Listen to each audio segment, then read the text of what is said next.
we started doing these happy hours every other week on Fridays to try to connect educators together, share ideas, and highlight good things that are happening.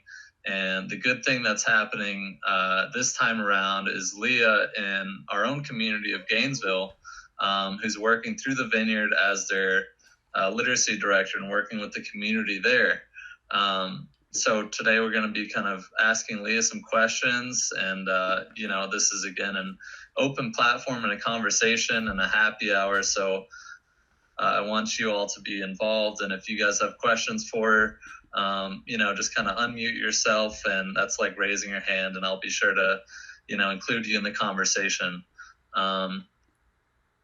But Leah, I guess just to kick it off here, could you tell me a little bit about your position, about the Vineyard, and how you found yourself in this spot? Yeah, I didn't expect to be in this spot, but yes, nice to meet everybody. I'm Leah. So I've been in Gainesville since 1991, and I came up here for school, and we always call Gainesville the black hole. It just sucks you back in. And so we've actually, I've never left here. My husband and I met here. He went to law school here, and he opened his own law firm, and we have 5 children, ages 7 to 17. So very involved in the community here. But so basically what happened, this is about a year ago. Actually, a few years back, our church hired a new pastor. And one of the things he brought to the church was this deep commitment to social justice. And so what was happening in our city is a lot of the churches are moving west because that's where the land is, and they're building west. And so he just hated that and was like, we're moving east, why are we moving away from, people that need to be served? And so after searching, we found a very rundown Boys and Girls Club that was very significant in the community with activities for kids and things like that years ago, and they just kind of let it get run down. And so it's a very impoverished area with mostly Black, multi-generational families living together in some Section 8 housing. Renovated it and began getting to know our neighbors. And one of the first things they told us was that their area was a food desert. There was no access to good fruits, vegetables, anything, even just basic grocery stores. And then the other thing that they said was that their kids couldn't read. Surrounding schools were around their building that we purchased were derated. So, and the school had an improvement plan, which really wasn't improving anything. So we quickly opened a biweekly food pantry to kind of take on that challenge, and then realized the food was the one thing he could handle, but the literacy was just too large a task for him to take on. So he asked me to do it full time. And providentially, he had just attended a meeting where Ken Campbell had spoken.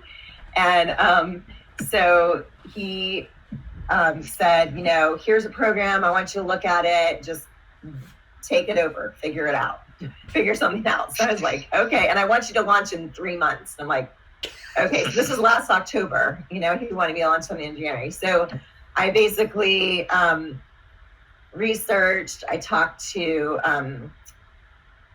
other after school directors, reading coaches, Lisa. The Street, right?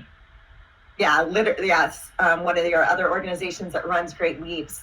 And I quickly realized that Great Leaps was the way to go because of the ease of being able to train tutors quickly and then the success of the program. So we began an in-person program at the end of January. And then, of course, COVID hit. And then I had to reinvent everything. But I knew, these kids were already struggling. And if I didn't keep going, they were just going to get more and more behind. Right. So we got some digital, we got some Kindles and got some internet, and we got them to the kids, and then we kept them moving. And the children that we've serviced all the way since, the end of January are all 1 to 2 years ahead in their reading levels. So it's been awesome. Extremely successful. So let's dive into the kids themselves a bit more. I know you had some great visuals that we were looking at earlier. So yeah, I guess to add some kind of context around it, if we could pull those up to show kind of the community of Gainesville, and then, you know, what you've learned in working with these kids. Give me 1 second here. Yeah. Let everyone know that Gainesville is Gainesville, Florida. Yeah, Right. There's also a Gainesville, Georgia, right? Texas too. So let me see here. So all of my students are 100% of them are economically disadvantaged. And sadly, in our town, we have 2 major higher educational institutions. And that's like over 75,000 students. Can y'all see this? Mhm.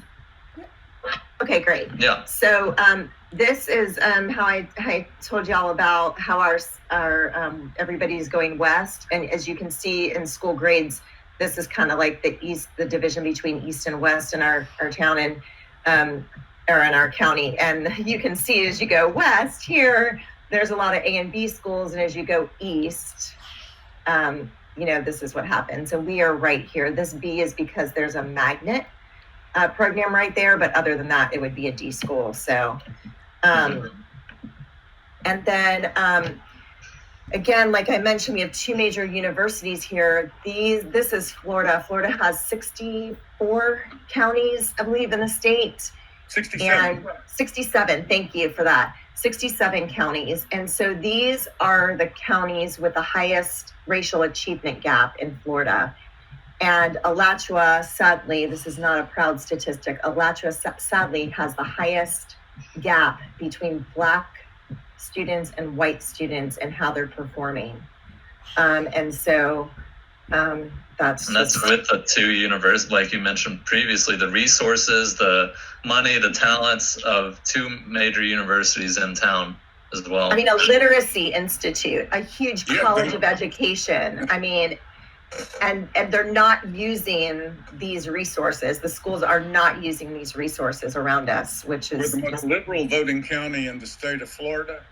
We say we care the most, and yet we have the highest discrepancy.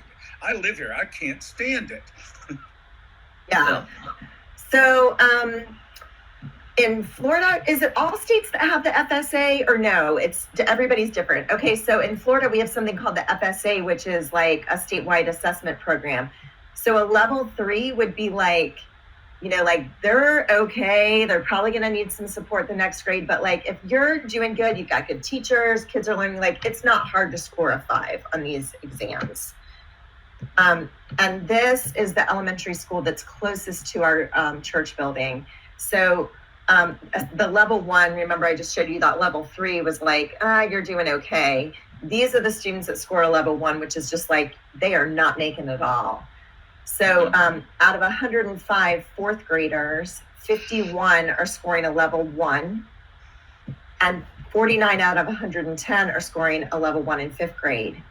And these kids here, they get held back in 3rd grade, but once they're held back once, they just continue on because they don't do anything. So they're moving on and they move on. And so they go into 6th grade. So I have 6th graders that are reading at a easy end of 1st grade, beginning 2nd grade level.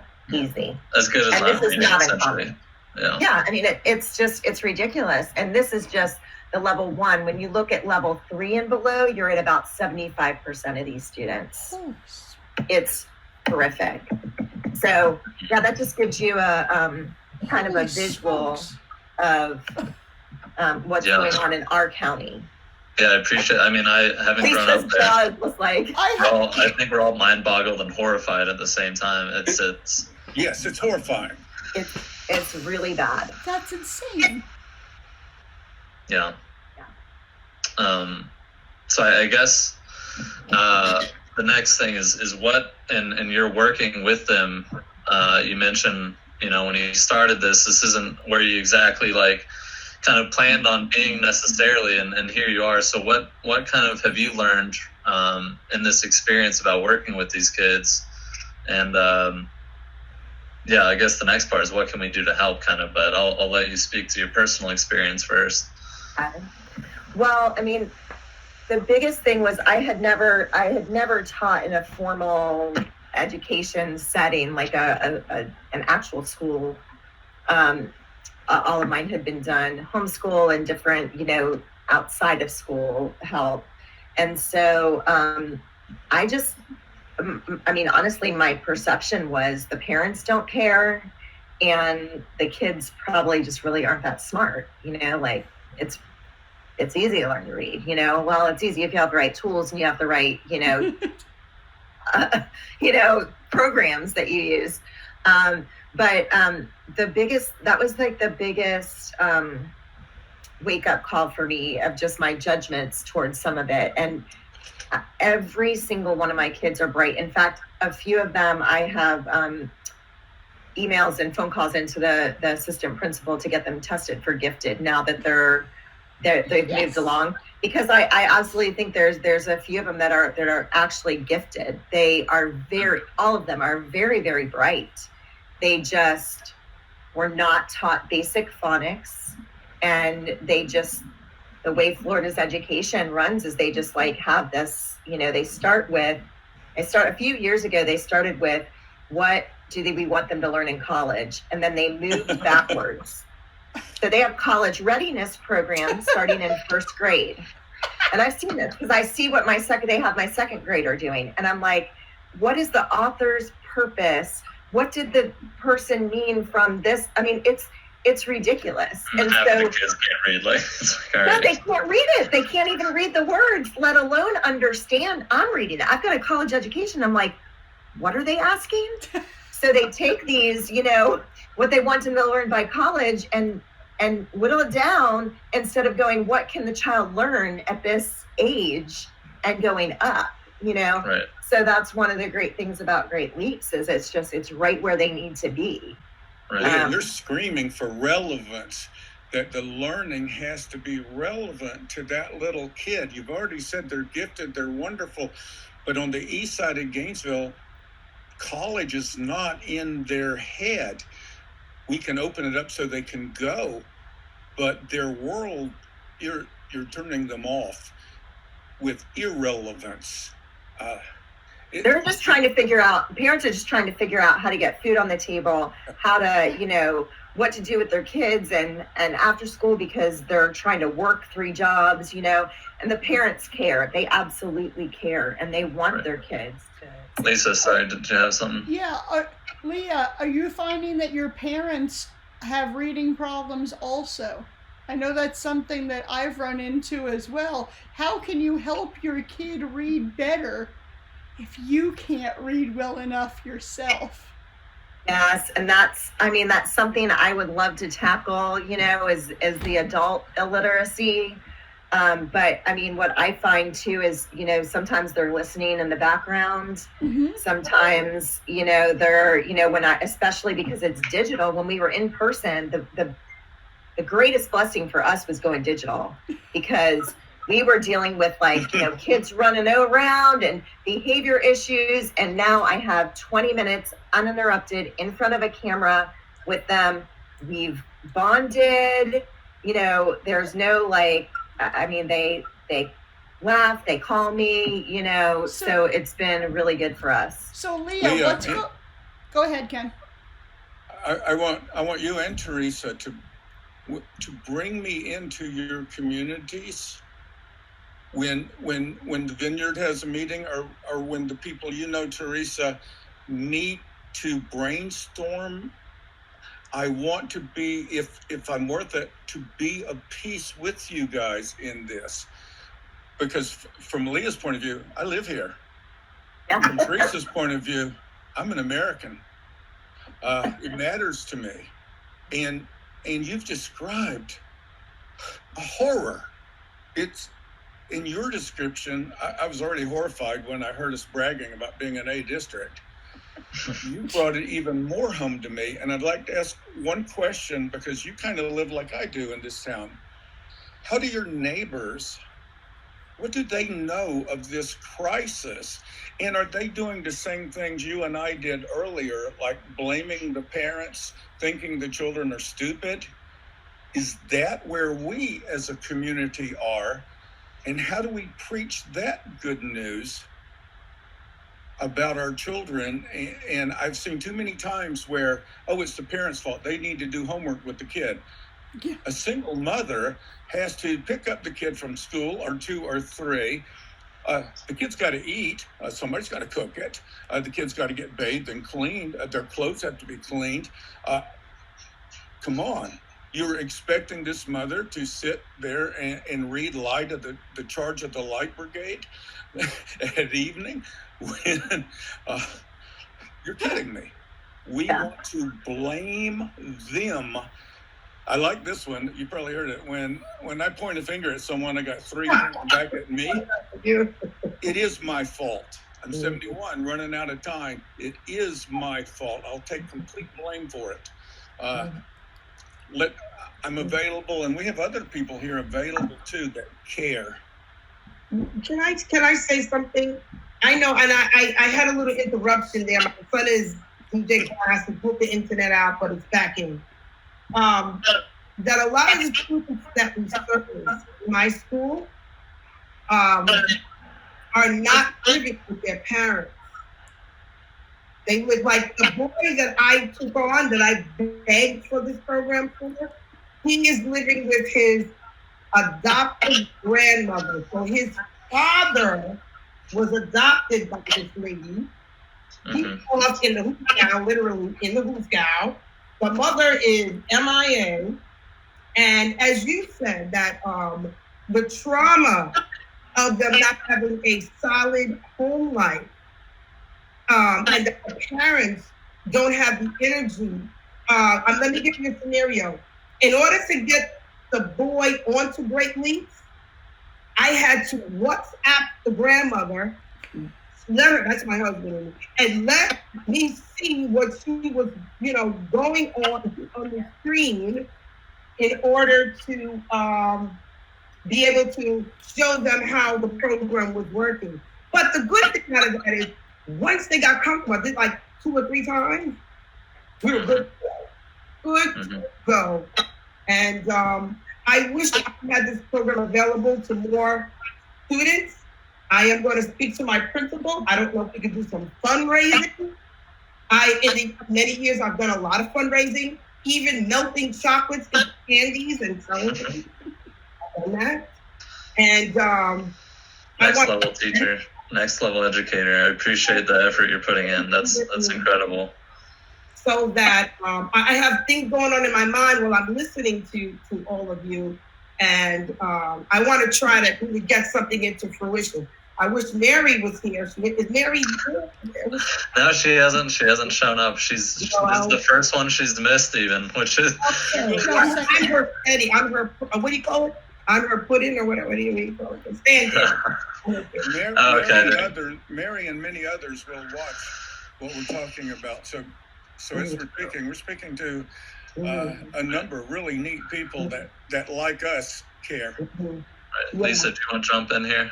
Yeah, Leah, something you touched upon about the distance model. Can you speak a little more into what you were saying about behavior challenges? How is that different and relationship building? Can you speak a little more into what you were getting at there? Well, I mean, for us, I started with like 20 trained tutors, but I had like 15 kids coming in, and those people could only tutor 1 at a time. So then what am I doing? And I don't have, all 20 of them at the same time that can come after school every day. So they're rotating in on some schedule. The kids, while they're waiting to do their Great Leaps, are running around like crazy people, fist fighting, pulling. The first day I was in tears, pulled the fire alarm, the fire people come out. I didn't know. I called our pastor. I was like, I'm done. Like, you hired the wrong person, no, cannot do it, and he talked me down and whatever, but it was definitely, and I just had to regroup and find other things for them to do while they were waiting, educational things and fun things that they were waiting to do their great leaps. Now, like we allot 20 minutes because sometimes it takes, some time for them to get on or whatever, they're eating a snack and they got to finish chewing before they actually do their reading, or whatever it is, Lisa. But now, I use Zoom, the Zoom format, call them, they pick up, we chat for a minute, how was school, different things. They usually want to share their screen and show me some kind of latest, Cool music video that they're into or whatever. Beautiful. And then we do our great leaps, and we're done.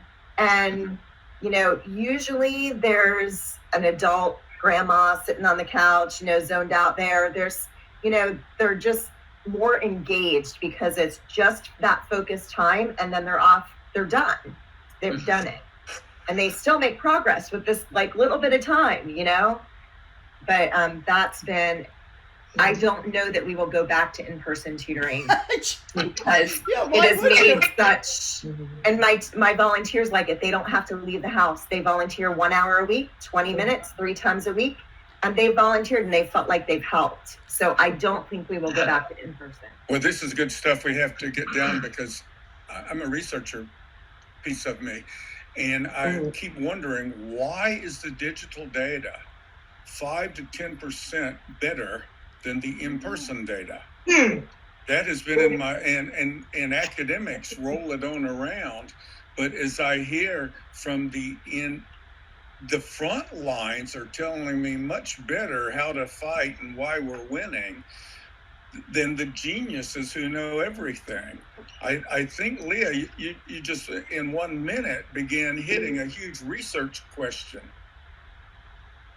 Can I just add to that? I want to say that the student that I work with currently, he, again, background really messed up.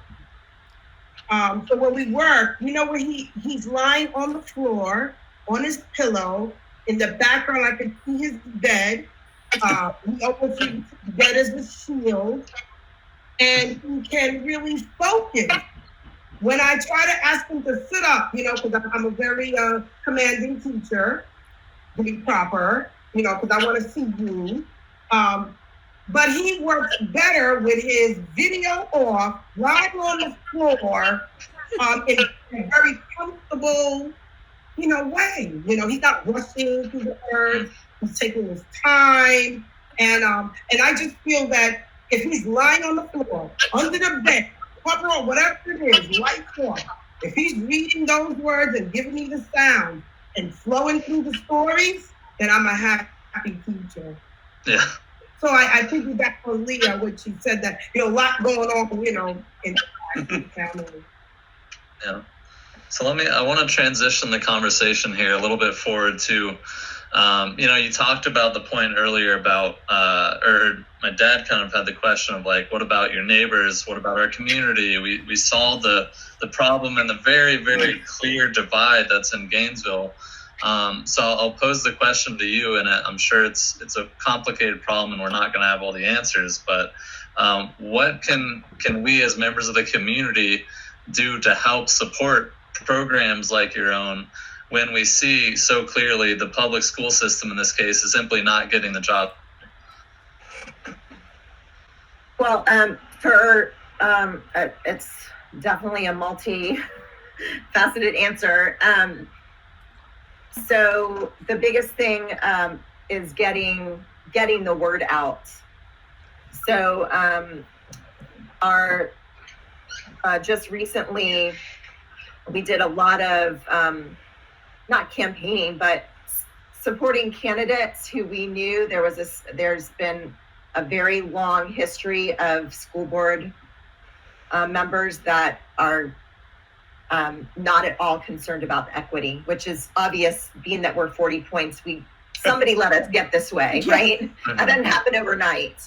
And so we now have 3 of the 5 elected school board members that are absolutely on board with getting the schools more equitable.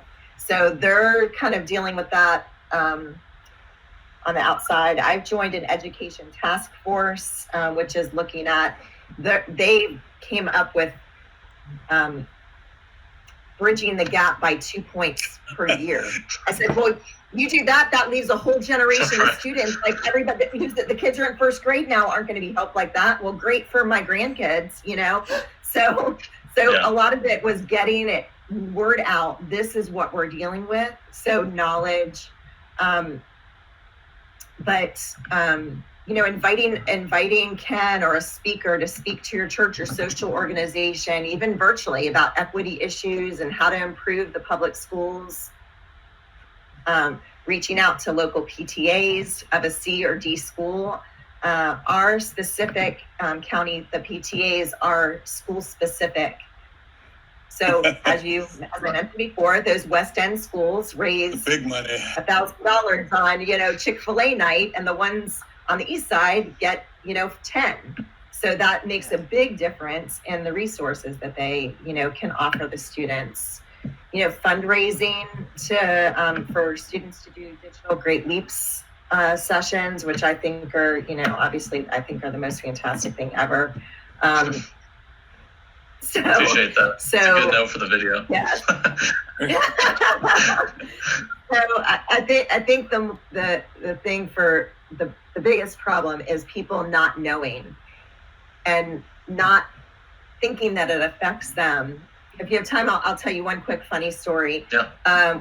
During this campaign, I was really advocating for somebody that was going to make it more equitable, that was on for re-election and a new candidate.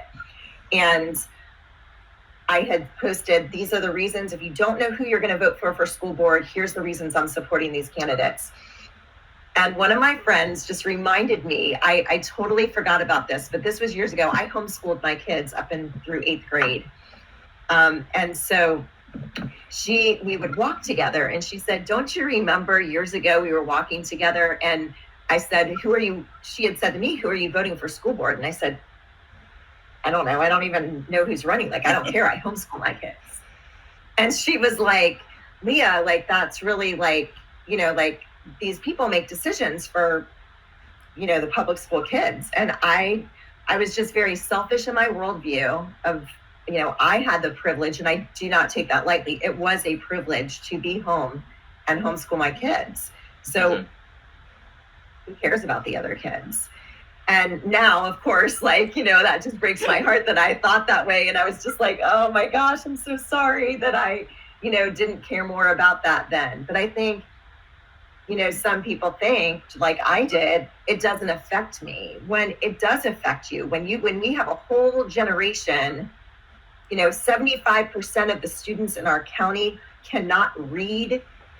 And these people are going to be working our jobs, hopefully, you know, 7, 8, 9, 10 years from now. Where is that going to leave us? Are going to, you know, prison. They are going to the prison, exactly, if they get, you know. Leah, so that word equity came up in Mississippi. First, I was the only non-Mississippian on a panel. I was also the only male on the panel, and I'm also glaringly white. I can get sunburned watching television if it's daylight on the TV without sunscreen. The Campbells are translucent, essentially. Human being can possibly get, and believe me, it's not an advantage. I can show you another skin cancer, but I was asked a question. I got to be number 1, and here you are on a panel, and I'm going to get to be number 1 with the question. Oh boy, am I trapped. And the question was almost like, okay, Mr. Outsider, define equity. Is that a trap or what? Thank goodness I'm a Christian. So Holy Spirit, please help me here. Help me here. And it came. Equity is opportunities realized. Then I was asked to define Opportunities are what we as teachers, what Great Leaps does, and what my work does as an educator.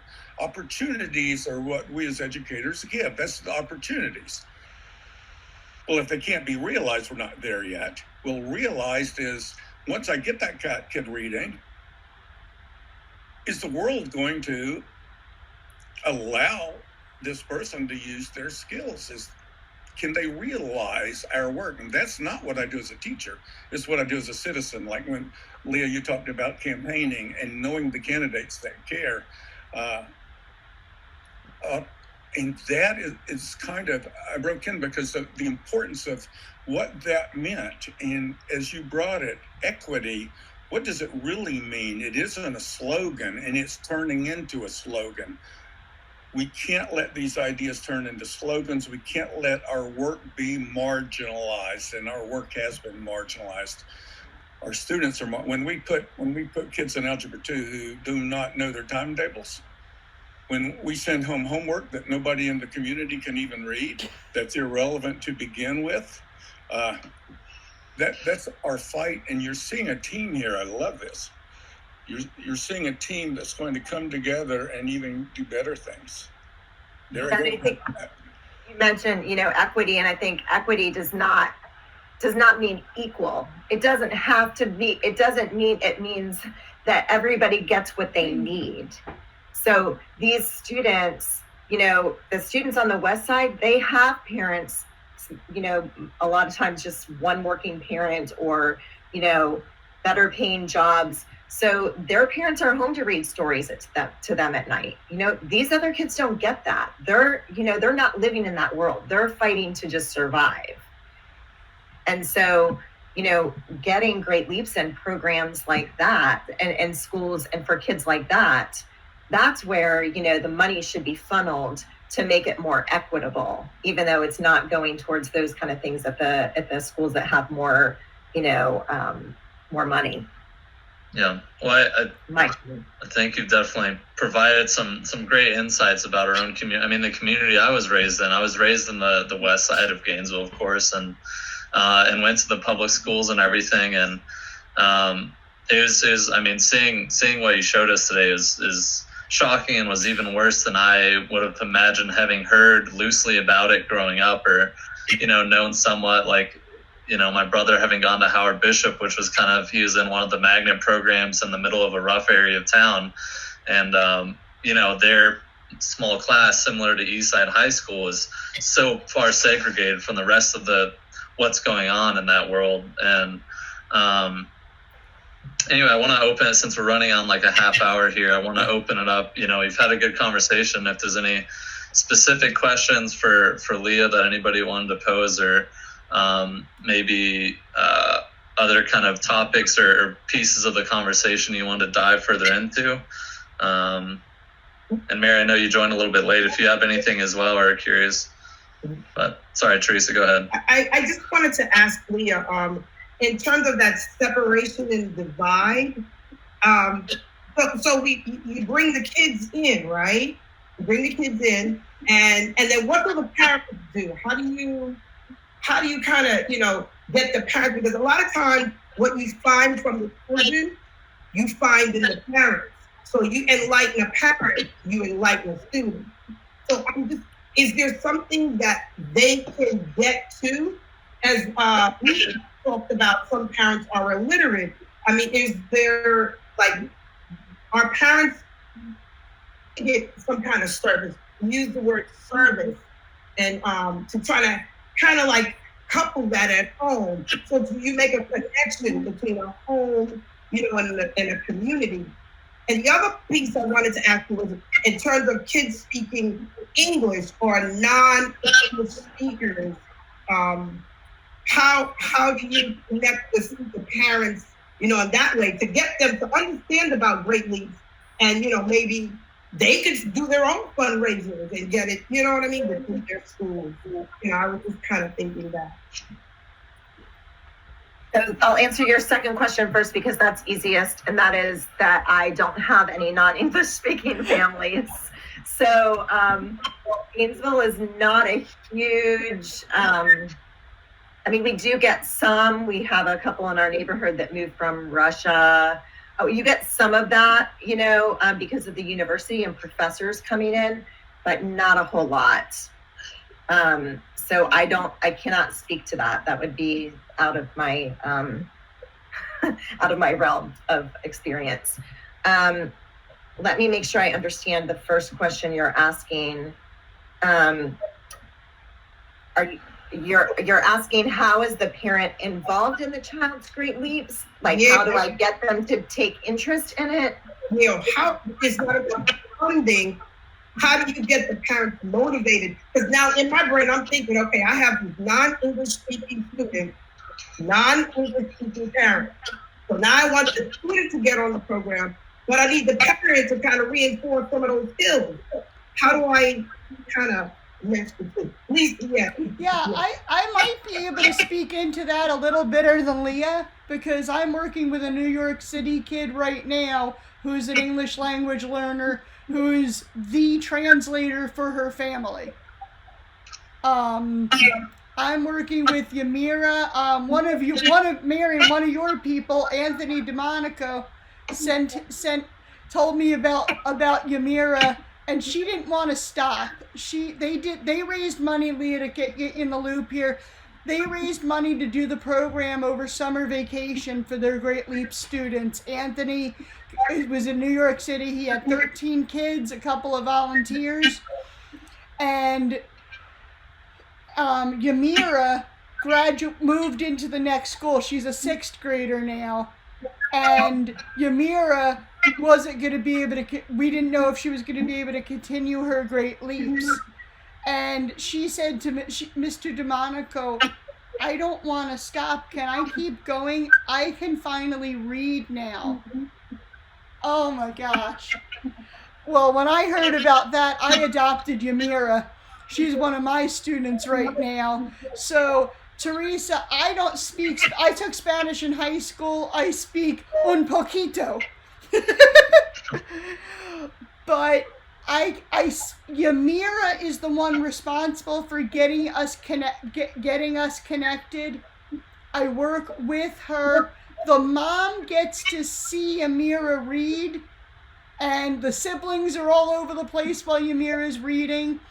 The parents, when I have to reach them, and I will have to reach them, I'm going to be needing.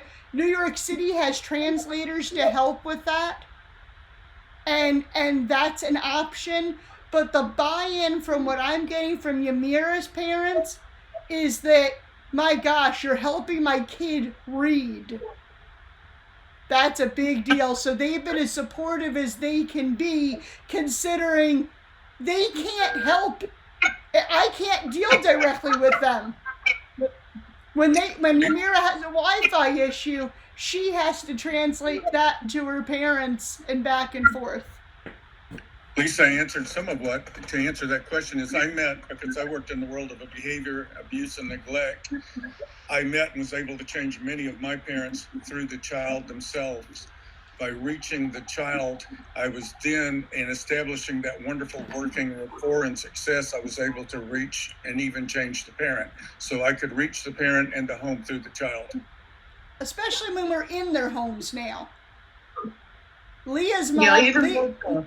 Even more so, because right now, with the remote teaching in New York City, the connection to Great Leaps, in a lot of cases, are the parents. So they are the ones that have to start with the link of the child with their laptop computers, and then we take it from there. But Mary, a lot of people that don't have the parents, like a lot of the parents are going back to work now, and so they're not there to provide that link in some cases. If the teachers have to understand that the most important thing is to teach that child to make that link, make that connection, and not depend on the parents to do it. Mary, we have another method now. I'll talk to you about it later. Okay. Mary, one thing is success. Success needs to be brought out. In New York City, I heard 40% of our children at risk, especially, were not being reached at all. And yet, out of your IEP team, That's her, what we Teresa. saw was 20 of those children moved. So of course we couldn't reach them. They moved. Yeah. But you reached 140 out of 180. That's 14/18. That's 7/8. That's way bigger than 40%. And it's interesting. That perhaps means a motivated child will up those percentages. You through motivate, and this is for people in New York to hear, that through motivation you will get a higher turnout of your children being served. You can't have 40% of your children not being served. Yeah. So with that, it puts us close to our usual, 45-minute mark here. And I guess before we go on to that worthless trivia of my dad's, I guess, Leah, I want to thank you again, Leah, not just for the work that you've done in the community, but, you faced some challenges and stuck it out, and the kids are going to benefit from that work. I hope in Gainesville that we can, use this as a model that we can scale up and reach as many kids as we can, and start narrowing that gap, not in a generation, but in the next couple of years.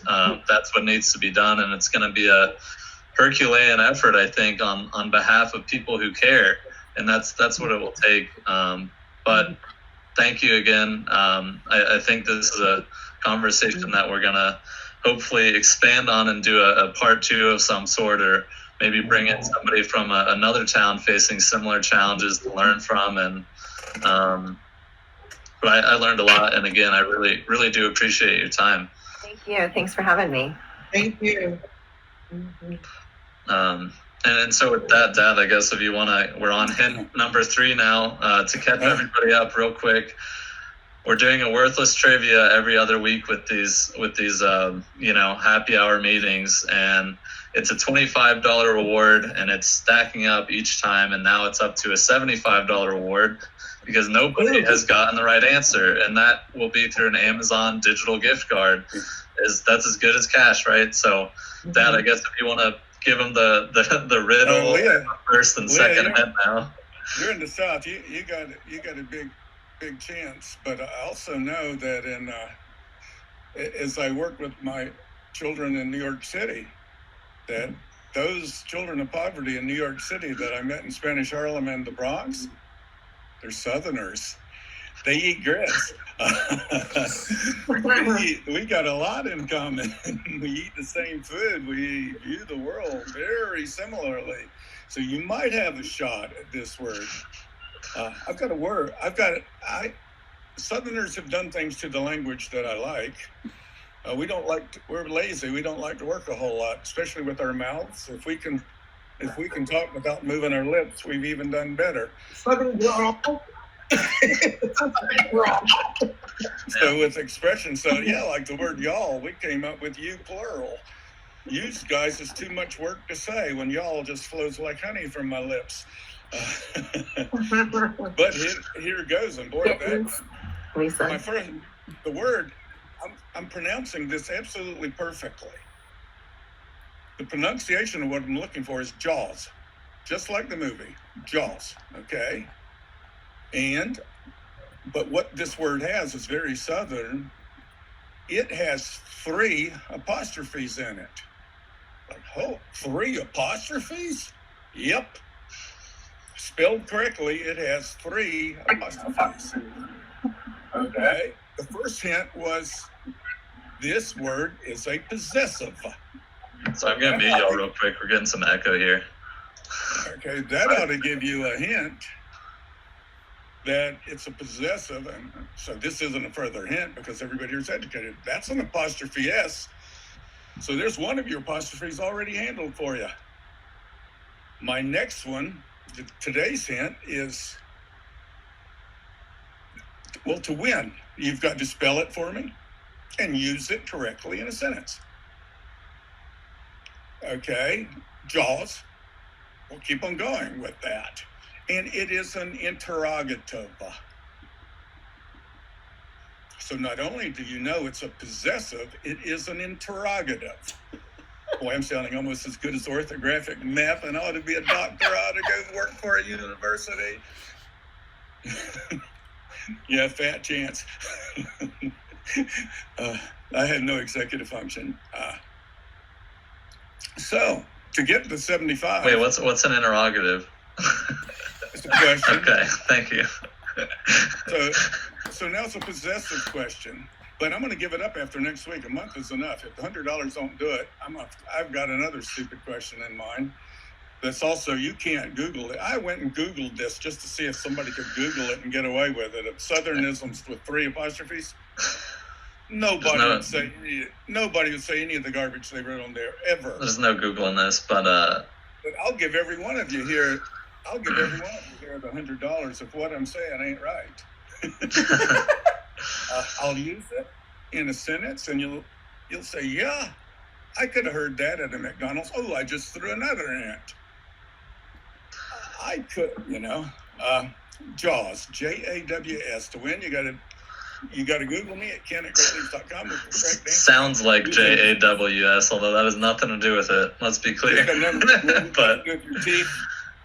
Carlos. Don't tell me stuff out loud, but be thinking of the triple apostrophes and the pronunciation and use it in a sentence. It's a question, it's a possessive, and 3 apostrophes. And it sounds like JAWS. It sounds exactly like JAWS. This is So to win, hard thinking. I worked on Hey, well, you got to earn your rewards here. We don't hand out these rewards for free. Yeah, trivia. Remember that too. So to Terrence clarify, was gonna get it. maybe. So to clarify again, to submit your answer with the proper spelling and use it in a sentence to my dad's email, ken@greatleaps.com. It's basically a first one in to get it right will win. And then you got to show up. Yeah, you got to show up at our next meeting. If you get the right answer, I'll let you know. But you got to show up. And it's we'll max it out once it's hit the $100 mark, but it will be now up to a $75 Amazon gift card if you can get this right. And then if you can't get it by the next, we go on to the next one. Oh, you left out the second half of not only do we go out to the next one, I get to go to one of my favorite happy hour places and buy a wonderful, incredible bottle of single malt scotch. And if I keep asking questions that nobody can answer, I'm going to. I guess the Riddler here is gonna use the spoils for himself. Cheers to that. I'm going to have to come up with tough. But I lose to everybody if my question's not fair.